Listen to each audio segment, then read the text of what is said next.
Hi, I'm Captain Mick Counts, the educator for the Staples Inventory Management Team, and you're going to accompany me on my physical inventory patrol as my deputies.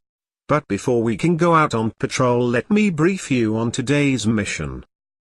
Our larger mission is to count everything in the fulfillment center, which includes case reserve, pallet reserve, case pick active, unit pick active, returns, and specials. However, your specific mission is to count case reserve. By the end of this mission briefing, you should be able to perform the processes needed to quickly and accurately count case reserve. So before we get too far in, let me give you some background intel on physical inventory. Physical inventory shows any discrepancies between inventory in the WM system and inventory we actually have in the FC. This allows us to readjust inventory in order to be more efficient and accurate. And lastly, it ensures that customers' orders will be filled and delivered next day. As my deputies, there are a few items you'll need to know for PI day. Arrive on time as instructed by your supervisor. Take lunch and breaks as announced, and be sure to return on time. The central area that you'll be getting all your assignments and supplies from is known as the control table. Some of the items you'll need are your counting assignment, a clipboard, a calculator, pens, and tape. The key, and this is very important, to a successful inventory is to count with accuracy. Before I show you an example of a deputy on patrol, let me show you a few mission photos. In this picture, we see an example of a case reserve location label. The C on the location label denotes that you are in case reserve. In this next photo you'll notice all the cases have C labels. This is another element that is specific to case reserve. If you do come across any cases that are missing or have ripped C labels, it's critical that you direct the problem to your inventory control team or aisle captains. One important item to know about counting in case reserve is that you aren't actually counting, as in 1, 2, 3 with specific units of measure. You are actually verifying the system count that is associated with the C label, to the actual count of the case. For example, with this product we would be verifying that we have the correct product, in this case 1-inch binders, and that the count of the case is 12. Let's stop and pause the video for a few minutes and discuss all the information that has been covered so far. Now, let's observe a deputy as they demonstrate the process of counting in case reserve. After you have been to the control table and been given your supplies and aisle assignment, you will want to walk or drive your equipment to your assigned aisle. Now that you are at your assigned aisle, you will want to inspect the range of that aisle you were assigned to count. You'll see that the deputy's screen looked different when he first signed into the WM system. During PI everyone is switched over to a generic PI menu. Once PI is successfully completed it will be switched back to the normal RF menu. The first step in counting is to select the correct menu option. In this situation that would be physical count case, option 2. Next, enter your aisle code, also called a physical inventory code. Here Deputy McCoy scans a barcode for the aisle code, which is the preferred method. Then a count sequence needs to be entered, which will always be the number 1. Now the deputy is going to scan the location label, which will fill in the location label line on the RF gun. Next, the deputy scans the C label on the first case in the location, and then the system proceeds to the next screen, where he verifies the quantity displayed to the actual case quantity, and then presses enter on the RF device.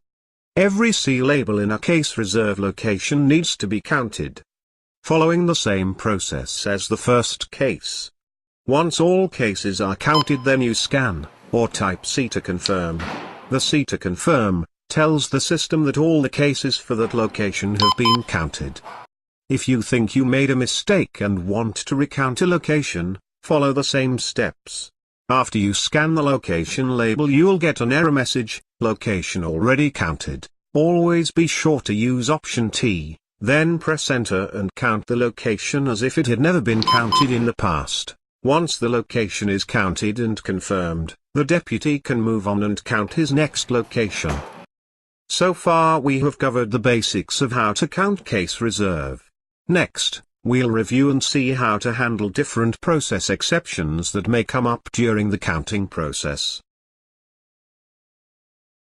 During your counting, if you come across any cases that are missing C labels, have in a pack discrepancies, or that are a mixed UOM, call over your AL captain, or a member of the inventory control team.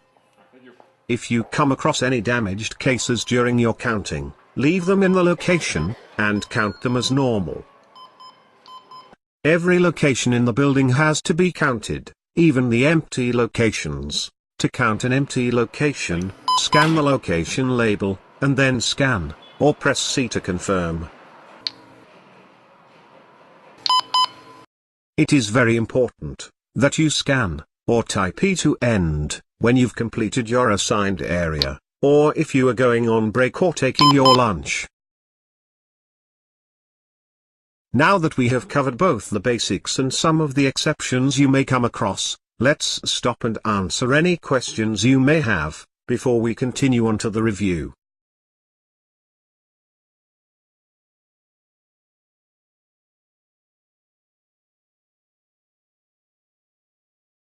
Now let's review the steps associated with counting in case reserve. First, you need to choose the correct menu option for case reserve counting, which is physical count case, option 2. Next, you'll scan the aisle code associated with your assignment. Normally the aisle codes can be found at the ends of the aisles. Now, you'll scan the location barcode, and then scan the first C label for that location. Then the RF device will display information about that case. Carefully verify that the information is correct, and then press enter.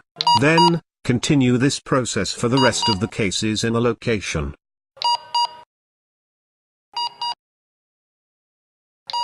Once all the cases are counted in that location, you would then type, or scan, C to confirm. Once you have confirmed the location, you are ready to move on to the next location, and repeat the process over again.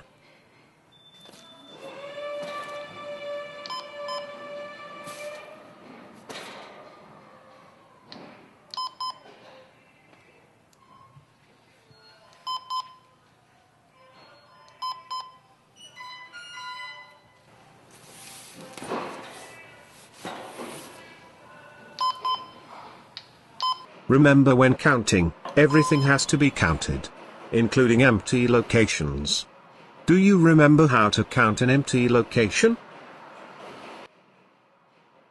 It's very easy to do, and is an imperative step in the counting process.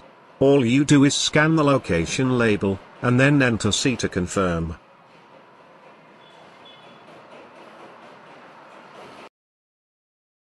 We're almost done. Let's just review a few more items. Do you remember what to do if you come across damaged product in a reserve location? If you answered, just leave it in the location and count it. Then you were correct. Do you remember what to do if you come across any cases that are missing C labels, have in a pack discrepancies, or that are mixed UOMs? If you answered, call over your AL captain, or a member of the inventory control team. Then you were correct. What must you scan, or type, on the RF device before leaving for breaks or lunch? If you answered, E, for end, then you were correct. What do you enter on the RF device when you are all done counting a location? If you answered C to confirm, then you were correct. Lastly, there are two very important points to remember during PI, which are accuracy and safety. Let's get it right the first time, and complete it in a safe manner.